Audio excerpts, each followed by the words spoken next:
رواية تونسية. كرسي على شاطئ الأحلام والشمس امتزجت بغيوم تائهة تعلن عن الختام، وسائل في بحر الأشواق عذاب يختلج ماهية دواخل وسيلة ليس لها من جواب.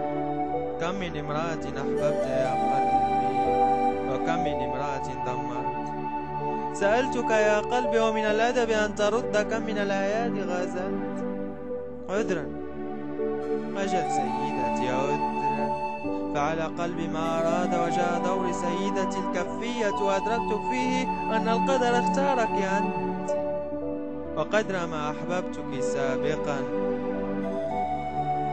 قدر ما اشتقت لعيناك. عذرا سيدتي لم أرد هداية مشاعرك، عذرا والله لم أرد هداية مشاعرك، لكن الحقيقة دواء لجراحك.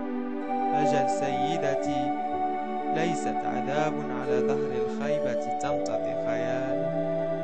أنا جعلت منك أميرة ومني عبدا لك مأمورا، لكي لا تصرخ الطفلة فيك وتوقظ وحش الماضي داخلي، وأصبح ملكا على عرشك مرة أخرى.